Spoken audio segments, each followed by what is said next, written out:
It started with a trickle, a quiet, unnoticeable stream that ran behind the homes in Oak Ridge Estates, a neighborhood known for its meticulously maintained lawns, coordinating mailboxes, and almost obsessive sense of order. The creek was just part of the scenery for years, a ribbon of water that reflected the night sky and carried the cricket and frog sounds into the night. But that creek was more than just a backdrop for one man. He was connected to the land by a living thread that served as a reminder that nature still had a place in a world of control and concrete. Marcus Bell was his name. He wasn't the loudest or most visible neighbor. He didn't run for HOA board positions or host block parties. But he would be out there, boots in the dew, removing branches from the water, pulling weeds from the banks, and sometimes just standing still and listening to the gentle murmur of the creek if you woke up early enough. Marcus believed in stewardship, not ownership. He had been raised in a city where there was little open space, and water came from pipes rather than streams. As a result, when he bought the house at the edge of Oak Ridge, he felt like he had received a gift, a piece of wilderness that he could preserve. The majority of his neighbors were unaware, in passing. Some even thanked him for keeping the place tidy. However, not everyone recognized the significance of a patch of untamed water. Especially not Linda Cartwright, the new president of the HOA. Linda was a leader who saw the world as a series of problems that needed to be solved, usually with new rules, forms, and paint, with the intention of making Oak Ridge the envy of the county. She had moved in with big ideas and a larger binder. To her, the creek was an eyesore, a muddy, unpredictable blemish on her vision of suburban perfection. A letter was the initial indication of trouble. Dear Mr. Bell, it began. The HOA has received multiple complaints regarding the condition of the drainage channel behind your property. Please refrain from carrying out any unapproved maintenance tasks. The area is being looked at for the benefit of the community. As if the words could reorganize themselves into something reasonable, Marcus read the letter 3 times, then twice more. The creek had never occurred to him as a drainage channel. He'd never imagined that caring for it could be a violation. He made an effort to speak with Linda, but she was always rushing to a meeting or a landscaping consultation. We're just trying to keep things uniform, she said, not quite meeting his eyes. You understand, right? Property values depend on curb appeal. Marcus wanted to ask what value she placed on the sound of water after rain, or the way the creek cooled the air on hot summer nights. However, he could see that she had already moved on, and that her mind was running through a list that did not include him. The following HOA meeting was full. Linda stood at the front, flanked by board members in matching polos. She made the announcement. We have an exciting proposal to enhance the beauty and safety of our neighborhood. A slide with a picture of the creek, digital renderings of smooth concrete, trim hedges, and an Oak Ridge Greenway sign appeared when she clicked the remote. The room murmured approval. Linda promised. No more mud, no more unsightly weeds, no more mosquitoes. We'll have a sleek, contemporary appearance that everyone could be proud of. Marcus put out a hand. What about flooding? He asked. Half of the neighborhood is dewatered by that creek. If you fill it in, where will the rain go? Linda smiled in the manner of someone who thinks you have missed a point. The contractor assures us the new design will handle runoff efficiently. It's all in the plan. As if bureaucracy could defy nature's laws, she waved a stack of papers. There was a vote. Most hands went up. Insecure, a few stayed down. Marcus observed courteous expressions as he looked around, eager to move on. The motion got through. The project was scheduled for the following month. On a bright Saturday morning, workers in neon vests unloaded rebar and forms while the truck's engines rumbled. Marcus watched from his porch, heart pounding. He tried one last time, waving down the foreman. He stated, You can't just pour concrete in there. It's not just a ditch. It's a living waterway. The foreman shook his head. We got the green light from the board. If you got a problem, take it up with them. By noon, the creek was gone, buried under a ribbon of wet cement. The frogs stopped talking. The land itself seemed to be holding its breath as the air fell heavier. Nothing transpired for a few weeks. Linda walked the neighborhood with a smile as the new channel shone in the sun. See, she said to anyone who'd listen, so much cleaner, much improved. But Marcus noticed things. Puddles that remained after it had rained. Grass that turned yellow along the edges. A faint, sour smell that came in on days when it was humid. The storm then broke out. It wasn't a hurricane, just a summer downpour, the kind that used to make the creek sing. However, the water had nowhere to go this time. It got into basements, up driveways, and pooled in backyards. Everyone awoke to find their garden submerged, their furniture floating, and their lives destroyed by a flood that no one except Marcus had anticipated. He waded through knee-deep water, helping neighbors carry boxes and pets to higher ground. Linda stood on her porch, staring at the rising tide, her binder useless in her hands. "This wasn't supposed to happen," she whispered. Marcus didn't say "I told you so." He just kept moving, doing what he'd always done, trying to help.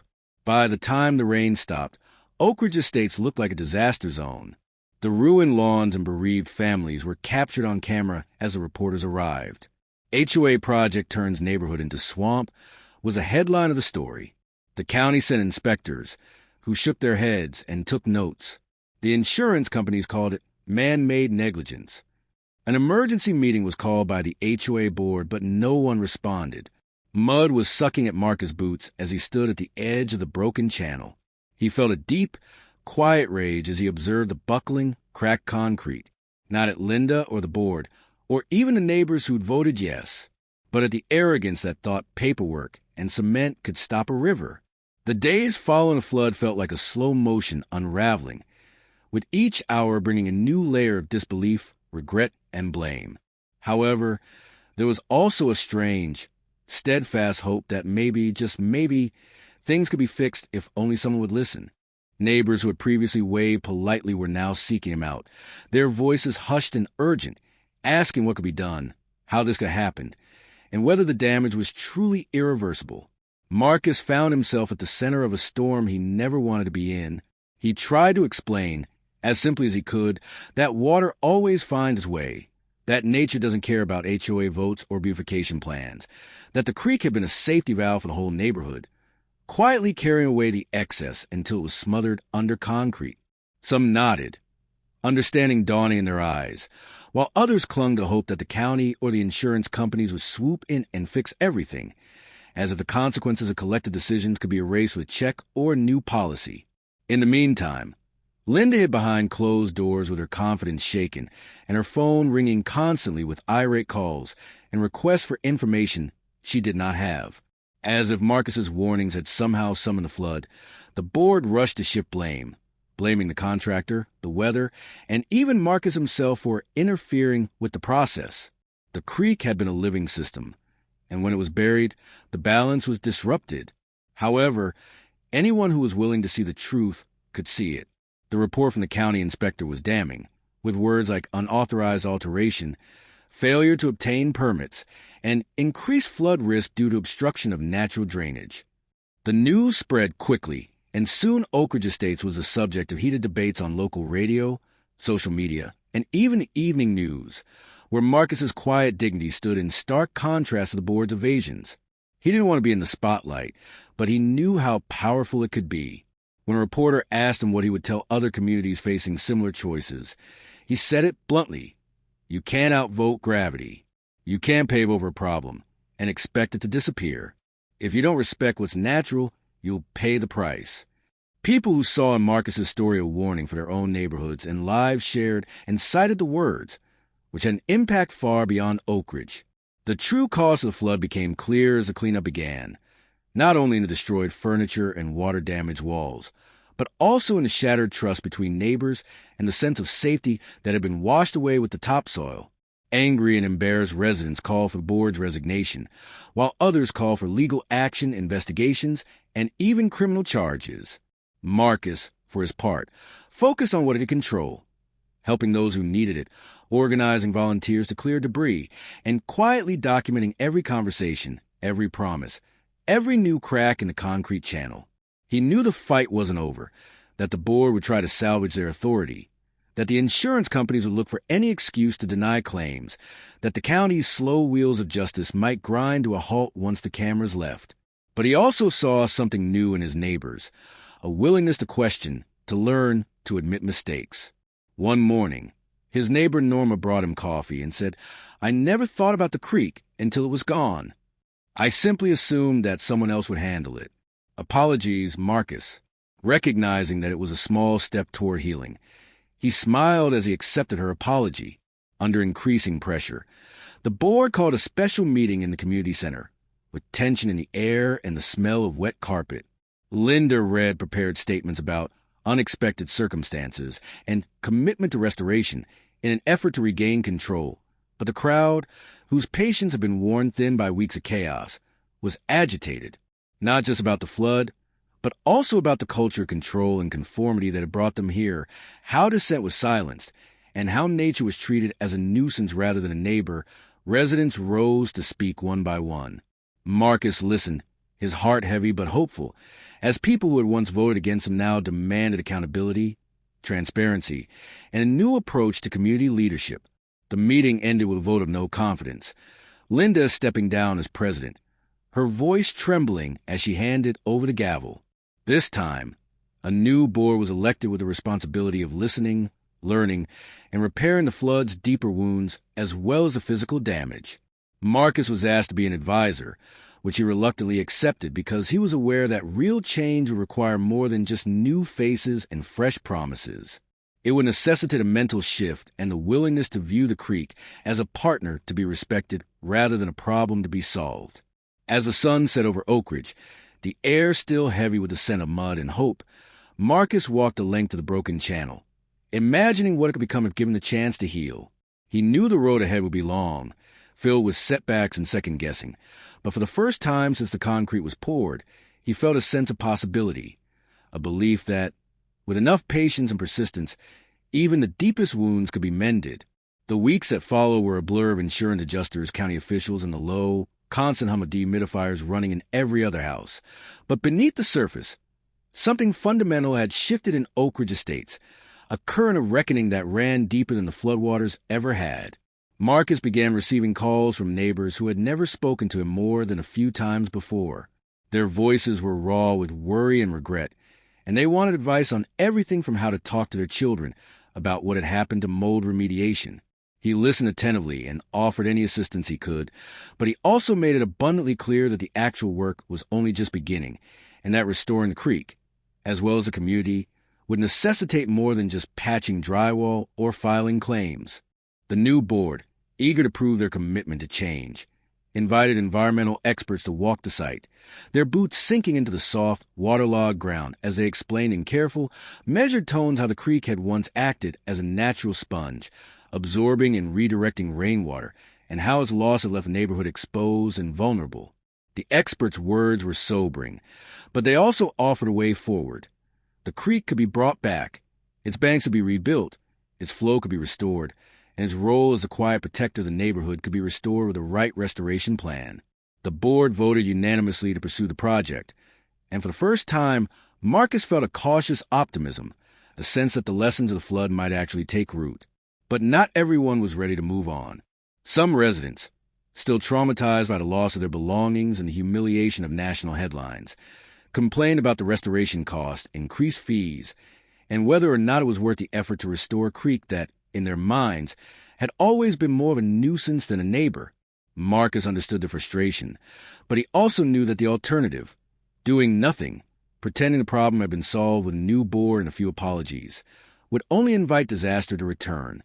He spoke at the next community meeting, his voice steady but urgent, reminding everyone that the creek was not just a feature of the landscape, but a living system that demanded respect and care, that the price of ignoring it had already been paid in ruined homes and broken trust.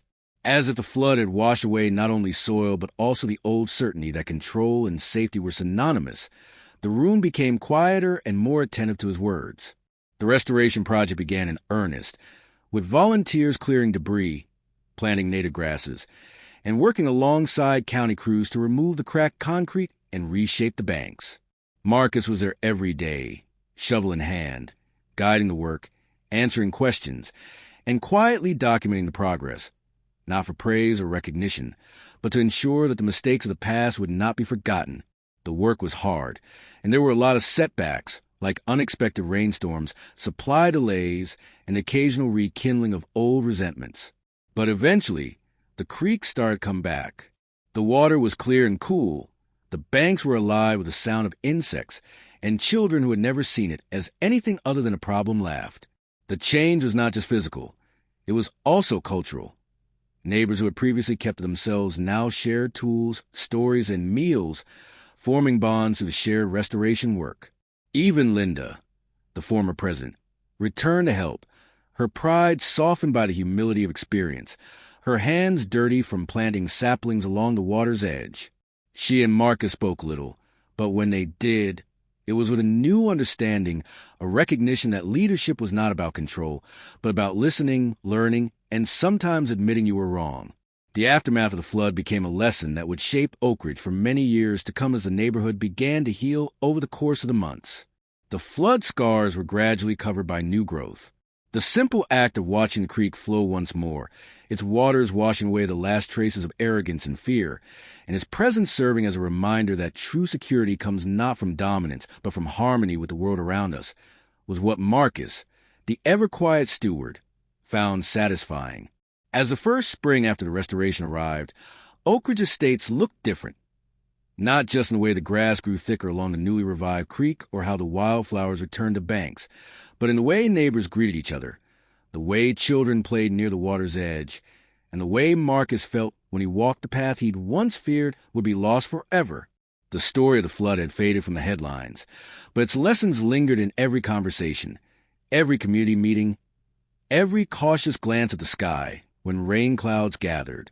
The new board, now more diverse and open than ever, made transparency a priority, posting updates about the creek's health, inviting residents to participate in water testing, and even organizing annual creek days, where families could learn about local wildlife and the importance of natural drainage. Even though he was still reserved, Marcus became a quiet leader. His advice focused not only on water and soil issues, but also on deeper questions about how to build a community that could withstand both literal and figurative storms without breaking apart. He observed as Linda, once the face of rigidity, made her own way back into the group by volunteering for committees, assisting with tree planting, and, in a surprising moment for them both, apologizing to Marcus not only for flood, but also for not listening when it was most important. He graciously accepted her apology, realizing that forgiveness was just as important to healing as physical healing. The creek, for its part, seemed to thrive on the attention, its waters running clearer than anyone could remember, its banks alive with birds and butterflies, its presence a daily reminder that nature, when respected, could be both beautiful and protective. The insurance claims, lawsuits, and county investigations eventually resolved, but the real victory was quieter. A neighborhood that had learned to value what could not be bought or controlled, a sense of belonging that came not from sameness, but from shared experience and mutual care. Marcus sometimes sat on his back porch in the evenings, listening to Creek's gentle song, reflecting on how close they had come to losing everything that mattered and how, in the end, it was a willingness to change, to admit mistakes, to work together, to respect the land and each other, that had saved them. He knew there would be other storms, other challenges, but he also knew that Oak Ridge was stronger now, not because it was perfect, but because it had learned the hard way that true community is built on trust, humility, and the courage to do what's right, even when it's not easy. As dusk settled and the first fireflies blinked along the water, Marcus smiled, content in the knowledge that the creek would keep flowing, a living testament to the power of listening, learning, and never giving up on the place you call home.